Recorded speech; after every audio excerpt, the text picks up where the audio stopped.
Graph draw करेंगे बेटे। Graph आएगा आपका position x and time t के बीच में, ठीक है। और जो आपकी पोजीशन है या आपका डिस्टेंस कवर्ड है वो आप मीटर में मेजर करोगे और टाइम आप लोगे सेकंड में। This is our origin. Then next 1 2 3 4 5 6 time आ गया सेकंड्स में, और इस अलोंग हम डिस्टेंस की वैल्यू लेंगे 20 40 60 80 एंड 100, ठीक है। ये आ गई हमारे पास डिफरेंट वैल्यू डिस्टेंस कवर्ड की, ठीक है।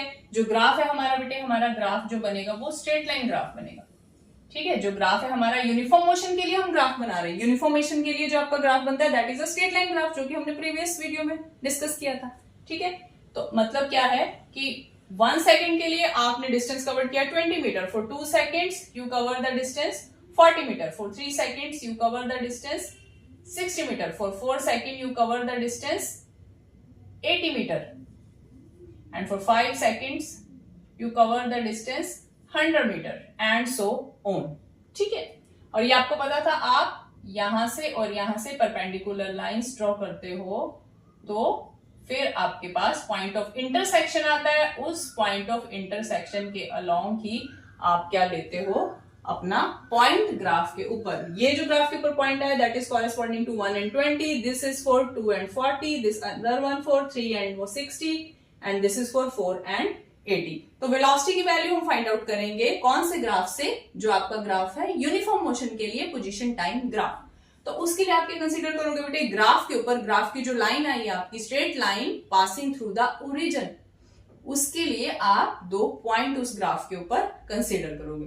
तो एक पॉइंट हमने कंसीडर कर लिया this which is for 2 and 40, और एक पॉइंट कंसीडर कर लिया आपने ये, जो कि किसके लिए है, time 4 second and distance covered 80 metre. ये 2 पॉइंट आपने कंसीडर कर लिए, ठीक है। फिर आप क्या करते हो, इस पॉइंट को नेम दे दोगे ए एंड इस पॉइंट को नेम दे दिया आपने बी।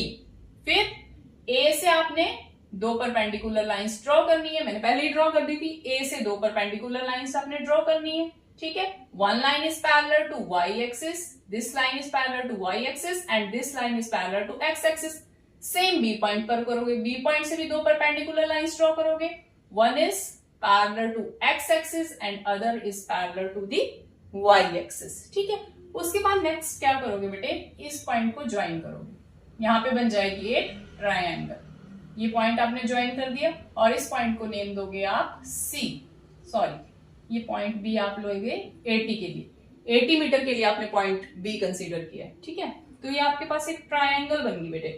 और आप क्या ले सकते हो, 0 to 4 सेकेंड जो टाइम है that is represented bye t2 and 0 to 2 जो टाइम है that is represented bye t1, ठीक है। 0 to 4 सेकेंड का जो टाइम है that is represented bye t2 और 0 to 2 सेकेंड्स का जो टाइम है that is represented bye t1। Now can you tell me what is the value of t2 minus t1? अगर t2 minus t1 find out करना है आपने तो हम कैसे फाइंड आउट करेंगे, वो होगा हमारे पास ये, this value is t2 minus t1। t2 में से t1 माइनस कर दिया तो आपके पास क्या बचेगा, t2 minus t1 means this 2 to 4 which is also equal to AC, which is also equal to AC, ठीक है। यानी आपके पास t2 minus t1 की वैल्यू कितनी आई है, this is equal to AC और यू कैन से CA, ठीक है। सिमिलरली अगर आप ओरिजिन से 80 मीटर तक का जो डिस्टेंस है उसको रिप्रेजेंट कर रहे हो बाय S2, ओरिजिन से 80 मीटर तक का जो डिस्टेंस है that you are represented by S2, और ओरिजिन से जो 40 मीटर तक का डिस्टेंस है if that is represented by S1, 40 metre तक distance is represented by S1 और 80 मीटर तक distance is represented by S2, then what is the value of S2 minus S1? This is the value of S2 minus S1। S2 minus S1 कैसे पता लगा, पूरा S2 distance है उसमें से S1 minus कर दोगे तो रिमेनिंग पूरा S2 उसमें से S1 माइनस कर दोगे, S1 यहां तक है, माइनस कर दोगे तो क्या बचेगा आपके पास, S2 minus S1, S2 minus S1 which is equal to this part means 80 minus 40 करोगे, इतना टाइम इतना डिस्टेंस आ जाएगा आपके पास, ठीक है। वो वैल्यू, इतने डिस्टेंस की वैल्यू टोटल 80 में से जब आप 40 माइनस करोगे तभी तो इतना टाइम आपके पास डिस्टेंस पता चलेगा कि कितना डिस्टेंस है, which is also equal to BC, जिसकी वैल्यू BC के इक्वल है। तो BC is equal to S2 minus S1, ठीक है। BC is equal to S2 minus S1 and AC is equal to T2 minus T1। तो यही आपने देखना था बेटे, velocity is equal to displacement upon time. So what is the value of displacement? Displacement क्या आ रही है आपकी इस साइड से BC, एंड टाइम इंटरवल कितना है आपका AC, या CA लिख सकते हो तो ज्यादा बेटर है, ठीक है। वैल्यू पुट करेंगे हम, BC is equal to S2 minus S1, CA is equal to T2 minus T1, ठीक है। S2 माइनस S1 कितना है आपके पास 80 माइनस 40, S2 कितना है 80, ठीक है। S2 कितना है 80 और S1 कितना है हमारा 40, तो this is 80 minus 40। Similarly T2 minus T1, T2 minus T1 हमारा क्या आएगा 4 minus 2, 4 minus 2, so this is equal to 40 by 2। तो क्या आंसर आया आपके पास सॉल्व करके? दिस इज 20 मीटर पर सेकेंड। वेलोसिटी की वैल्यू क्या आई हमारे पास 20 मीटर पर सेकेंड। तो इस तरह से हम ग्राफ की हेल्प से डिफरेंट वैल्यूज फाइंड आउट करके हम वेलोसिटी की वैल्यू फाइंड आउट कर सकते हैं, ठीक है। और इस ग्राफ से एक और कंसेप्ट, इंपॉर्टेंट कंसेप्ट है, that is the concept of the slope. What do you mean by the slope? Slope gives you the steepness of the curve. जो ये कर्व है, ये लाइन बनी है आपके पास स्ट्रेट लाइन, ये कितनी स्टीप है उसकी वैल्यू हमें किससे पता चलती है? From the slope of the graph. तो स्लोप के बारे में कुछ पॉइंट्स मैं आपको बताती हूँ जो आपके लिए हायर क्लासेस में भी यूजफुल होंगे, ठीक है। ये मैं रब कर रही हूं।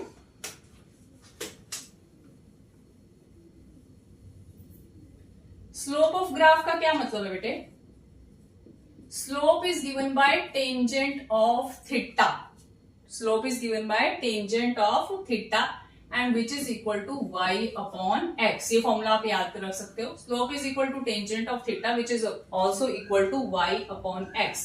अगर इस ट्रायंगल में ये एंगल आप ले लोगे theta, if this angle is equal to theta, then tangent of theta is equal to what? Perpendicular upon base. Tangent of theta is perpendicular upon base and who is perpendicular? Angle के सामने है perpendicular आपका BC. And base is AC. Okay. And what is the value of BC? What is the value of BC? S2 minus S1, that is equal to 40 meter. तो BC है आपका 40. And what is the value of AC? AC की value क्या है आपके पास? T2 minus T1, which is also equal to 4 minus 2. So क्या value आ गई आपके पास? 20. यहां से क्या वैल्यू आई आपके पास? 20 मीटर पर सेकेंड।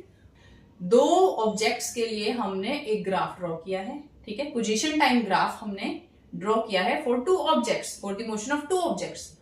टू ऑब्जेक्ट्स के मोशन के लिए आपने पोजीशन टाइम ग्राफ ड्रॉ किया। सिंगल ग्राफ में आपने दो ऑब्जेक्ट की मोशन को रिप्रेजेंट किया है और उन दोनों ऑब्जेक्ट की मोशन को हमने कंपेयर करना है, मतलब उसकी डिस्प्लेसमेंट की वैल्यू को कंपेयर करेंगे जिससे हमारे पास वेलोसिटी की वैल्यू आ जाएगी, ठीक।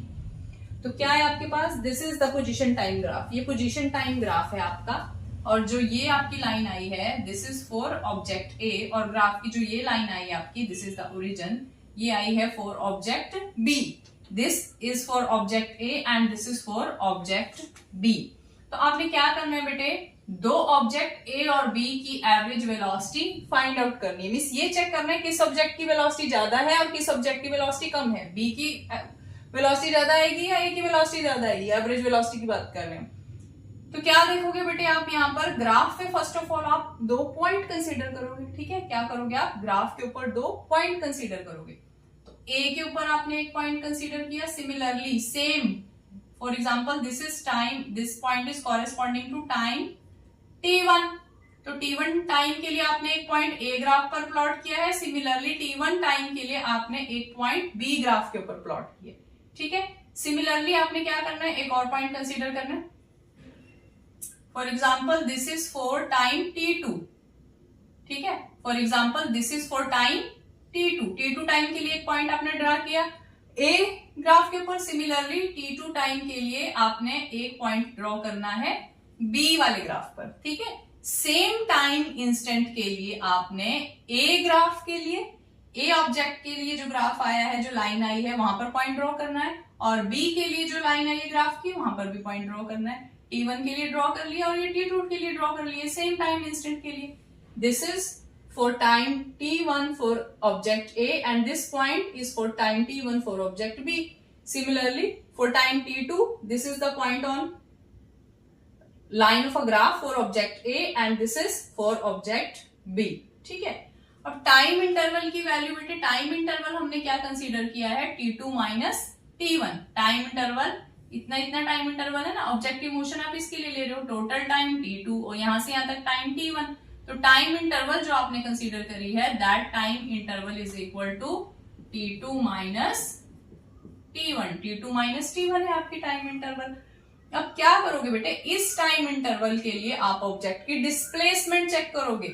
T2 minus T1 time interval में किसकी डिस्प्लेसमेंट ज्यादा हुई है, ए ऑब्जेक्ट ज्यादा डिस्प्लेस हुआ है सेम टाइम में, सेम टाइम में ए ऑब्जेक्ट ने ज्यादा डिस्टेंस कवर किया है या बी ऑब्जेक्ट ने ज्यादा डिस्टेंस कवर किया है। तो उसके लिए क्या करोगे आप बेटे, हम लाइंस ड्रॉ करते हैं, पॉइंट से हम लाइन ड्रॉ करते हैं, ठीक है। Two lines, two perpendicular lines draw करते हैं, one is parallel to X axis and another one is parallel to Y axis.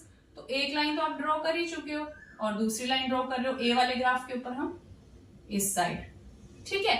और फिर इसके लिए एक लाइन आप ड्रॉ कर चुके हो, नेक्स्ट लाइन परपेंडिकुलर ड्रॉ कर रहे हैं हम, ये दो lines, these two lines are perpendicular to each other and this line is parallel to y axis, this sorry x axis, this line is parallel to x axis। तो अब यहां से आप मुझे बता सकते हो कि डिस्प्लेसमेंट कितनी आई ऑब्जेक्ट की। ये जो इतना इतना पार्ट आपका आ रहा है, दिस रिप्रेजेंट द डिस्प्लेसमेंट। इतनी डिस्प्लेसमेंट हुई है, यहां से लेके यहां तक डिस्प्लेसमेंट हुई है, ठीक है।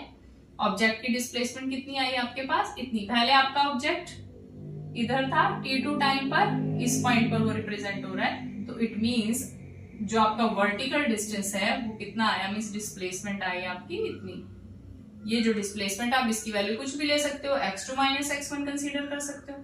सिमिलरली बी के लिए भी आपने इसी तरह से करना है, ठीक है। बी के लिए अगर हम डिस्प्लेसमेंट देखेंगे, T1 टाइम के लिए ऑलरेडी लाइन ड्रॉ हो रखी है, T2 टाइम के लिए ड्रॉ करोगे,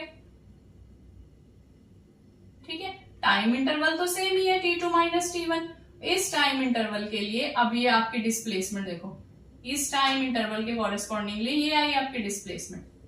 this is the displacement, this is the value of displacement, okay. तो इसको भी आप कुछ ले सकते हो, इसकी वैल्यू आपके, अब if this is distance x1 and this is x2 and this is x3, तो आपके पास क्या x2 माइनस x1 ये वैल्यू है, और ये क्या वैल्यू आएगी आपकी, ये क्या आएगी वैल्यू आपकी, x3 minus x2, x3 minus x2। तो आपको साफ पता चल रहा है हियर x3 माइनस x2, ये तो विजुअली हो रहा है हमें, x2 minus x1 is greater than x2 minus x1, x3 minus x2 is greater than x2 minus x1, यानी बी ऑब्जेक्ट की डिस्प्लेसमेंट ज्यादा हुई है और ए ऑब्जेक्ट की डिस्प्लेसमेंट कम हुई है। सिमिलरली अगर न्यूमेरिकली भी आप लेना चाहते हो ना बेटे, तो न्यूमेरिकली भी वैल्यू फाइंड आउट कर सकते हो, ठीक है। न्यूमेरिकली भी हम वैल्यू फाइंड आउट कर सकते हैं। For example this is time 0, 1, 2, 3 and 4 and this is 20, 40, 60, 80, 100, ठीक है। तो अब अगर आप ए के लिए 2 पॉइंट ड्रॉ करो, ये और एक ले लिया हमने, ये लिया आपने 1 सेकेंड के लिए और ये पॉइंट लिया है आपने 4 सेकेंड के लिए, ठीक है। बी पर भी हम ड्रॉ करेंगे similarly, this is for B पर भी 2 पॉइंट ड्रॉ कर लिए। तो क्या करेंगे हम, परपेंडिकुलर्स ड्रॉ करेंगे, ठीक है। दोनों के लिए हम क्या करेंगे, परपेंडिकुलर ड्रॉ करेंगे। अप्रॉक्स वैल्यू आई है बच्चे ग्राफ से, क्योंकि ये ग्राफ आप ग्राफ पेपर पर नहीं ड्रॉ कर रहे हो, ग्राफ आप कहां पर ड्रॉ कर रहे हो, बोर्ड पर ड्रॉ कर रहे हो। तो अब क्या करोगे, दोनों परपेंडिकुलर लाइंस ड्रॉ कर ली दोनों के लिए, ठीक है। तो अब कैसे हम वैल्यू फाइंड आउट करेंगे, यहाँ पर किस तरीके से आप वैल्यू फाइंड आउट करोगे, डिस्प्लेसमेंट चेक करनी है for the time interval this, ठीक है, ये टाइम इंटरवल कंसीडर किया आपने 1 सेकेंड टू 4 सेकेंड, तो टाइम इंटरवल कितना आएगा, T2 है आपका 4, ठीक है, और T1 है आपका 1, ठीक है। तो कैसे हम फाइंड आउट करेंगे वैल्यू, इस टाइम इंटरवल के लिए आपकी 4 सेकेंड टाइम इंटरवल के लिए ए ऑब्जेक्ट की आपने डिस्प्लेसमेंट देखनी है।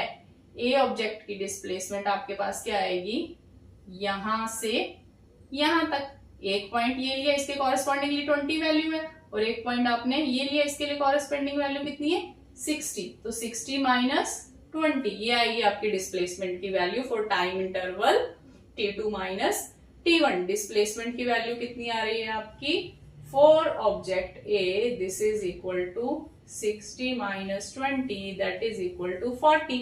इतना तो पता लग ही गया होगा कि ग्राउंड से यहां तक 60 है 0 से, और यहां से यहां तक 20 है, 60 माइनस 40 करेंगे तभी इतनी वैल्यू आएगी हमारे पास। इसके बाद नेक्स्ट आपने देखना है बी ऑब्जेक्ट के लिए, ठीक है, बी ऑब्जेक्ट का एक पॉइंट यहाँ है और एक पॉइंट यहाँ है, तो यहां से डिस्प्लेसमेंट चेक करोगे, this is corresponding to 40 and this is corresponding to 100, तो बी ऑब्जेक्ट की डिस्प्लेसमेंट कितनी आएगी 100 माइनस 40, क्योंकि वो 60 मीटर डिस्प्लेस हुआ है सेम टाइम में, सेम टाइम इंटरवल जिसकी ड्यूरेशन एक्चुअली 3 सेकेंड है, ड्यूरेशन 3 सेकेंड है टाइम की, ठीक है। T2 माइनस T1 करोगे आप, T2 minus T1 that is equal to 3 second. 3 seconds में ए ऑब्जेक्ट ने 40 मीटर डिस्प्लेसमेंट की है और बी ऑब्जेक्ट ने 60 मीटर डिस्प्लेसमेंट की है। इट मींस ग्राफ की हेल्प से हम ये फाइंड आउट कर सकते हैं कि किसकी डिस्प्लेसमेंट ज्यादा हो रही है, ठीक है। अब डिस्प्लेसमेंट जिसकी ज्यादा होगी वेलोसिटी भी उसी की ज्यादा होगी, एवरेज वेलोसिटी किसकी ज्यादा होगी, जिसकी डिस्प्लेसमेंट ज्यादा है, क्योंकि हमें पता है velocity is equal to distance और डिस्प्लेसमेंट अपॉन टाइम। तो न्यूमिनेटर में जब 60 आ रहा है, डिनोमिनेटर में तो 3 आएगा ना बेटे, this is for object B, तो वैल्यू कितनी आ गई 20 मीटर पर सेकेंड, और दूसरे केस में आपके पास 40 है, ठीक है, 40/3। अगर आप ए ऑब्जेक्ट के लिए वैल्यू फाइंड आउट करोगे, for a object this is displacement is 40/3, तो कितनी आ जाएगी 3 1 जा 3, 3 3 जा 9, 3 3 जा 9 एंड सो ऑन। सो किसके लिए डिस्प्ले वेलोसिटी ज्यादा है आपके पास, फॉर ऑब्जेक्ट बी के लिए 20 मीटर पर सेकेंड, ए के लिए अप्रोक्सीमेटली 13.4 मीटर पर सेकेंड आई है आपके पास। तो इस तरह से ग्राफ की हेल्प से हम दो ऑब्जेक्ट्स की मोशन को, वेलोसिटी को कंपेयर कर सकते हैं।